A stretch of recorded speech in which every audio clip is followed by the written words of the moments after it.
Shri Krishna.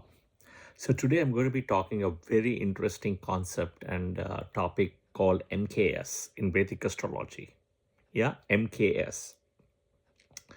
MKS stands for MARANA Karakasthana. Okay, MARANA Karakasthana and its MKS. Think about a very difficult position.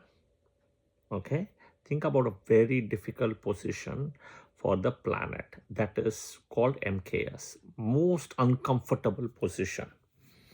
Okay, think about this way. Suppose you don't get along with a person called Tom, okay, and you are in a party of your best, your graduate party or whatever it is, or your best friend's birthday party. You are there, and suddenly, as an uninvited guest, Tom comes there.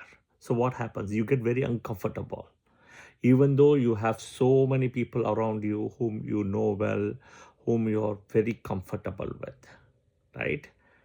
But you get extremely uncomfortable because Tom is there. Not Tom is there suddenly, right? And you didn't even know Tom was coming, right? So it's like an uninvited guest.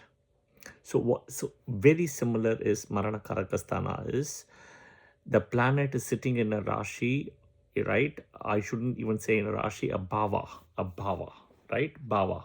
My mistake, I said a Rashi, Bhava, in a very uncomfortable position.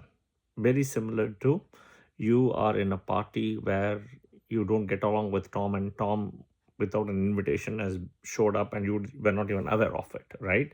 You become very uncomfortable. Okay, so we look at all the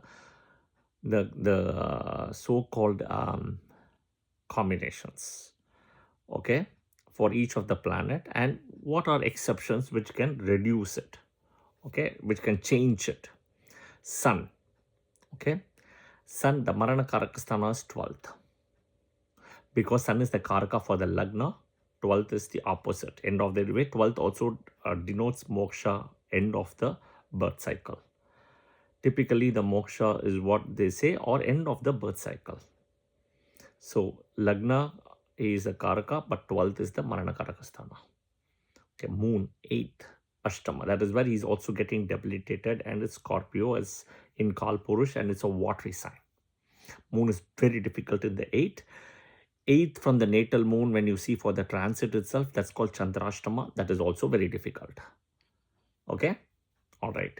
Next is Mars, 7th house. Okay? Even though he's exalted in the natural 10th house in Makara, that is kind of 10th to 10th, 7th, which is a Marga house.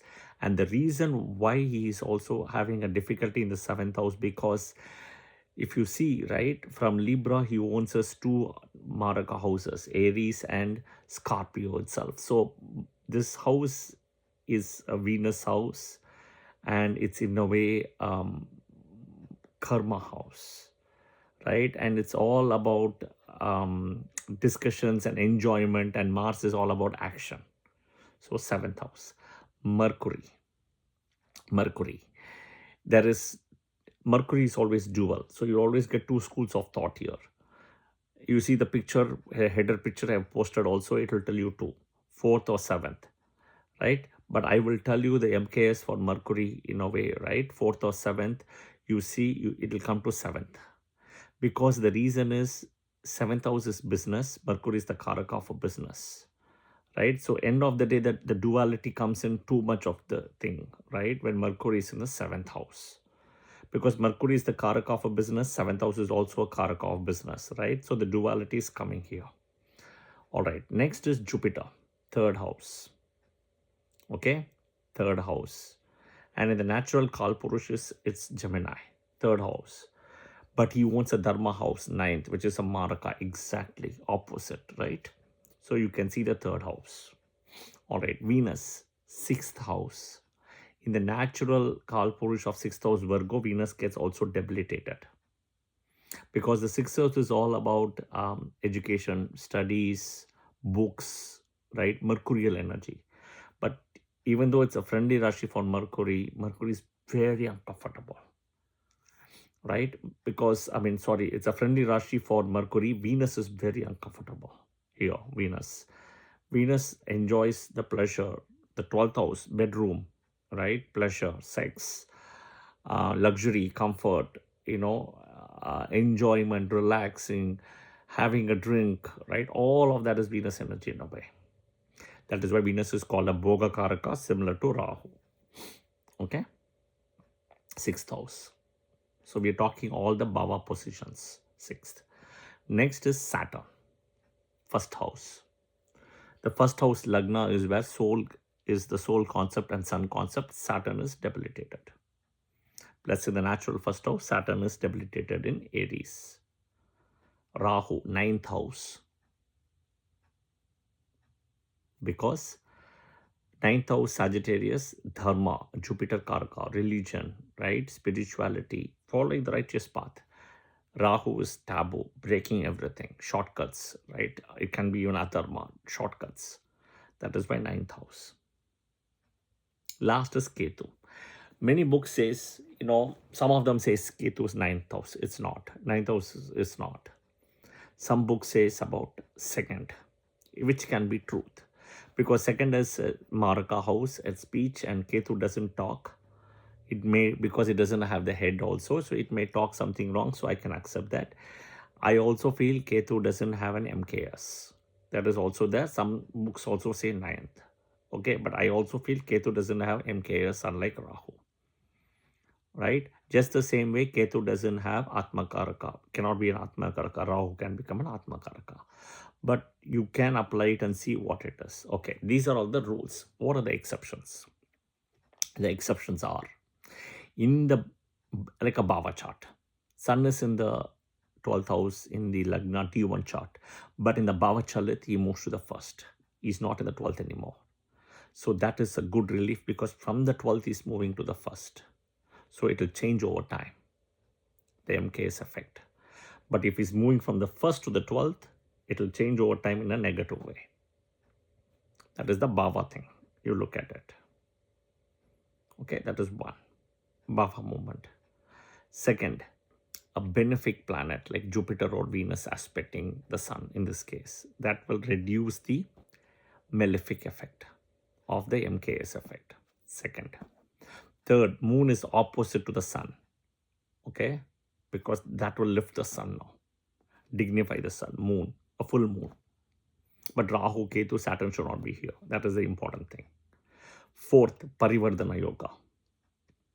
Even though Sun can be the 12th lord in this case, right, for a Virgo ascendant, or Sun is sitting anywhere, let's say, for example, we are talking Sun in the 12th house.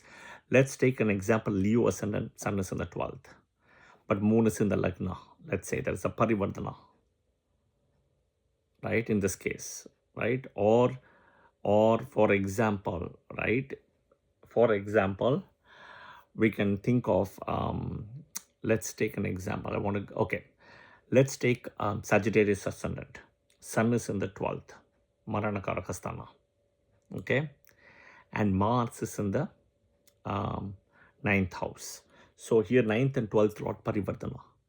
This is, even though friendly planets Sun and Mars, 9th house is good, 12th house is also good. It's all takes to the foreign country. That's it, 9th and 12th. Luck will all happen in the foreign country, period. But this is also not a bad Parivardhana Yoga. So in a Parivardhana Yoga, also the Marana Karakasthana will escape. But typically the Dasa has to come. That's the deal breaker. Yeah. So this is the thing about MKS Marana Karakasthana, applicable only in the D1 chart, not applicable in any divisional chart. Divisional charts are all calculation based, not applicable in the transit chart, which is from the moon also. Not applicable because this is MKS. From the moon, it is not good. 12th in the sun, but it's not like a Marana Karakasthana. It's only in the D1 chart. Please note this. Yeah, I hope this video was helpful. Please share your comments and feedback as well. It will be really helpful. Yeah, thank you, and Jai Shri Krishna.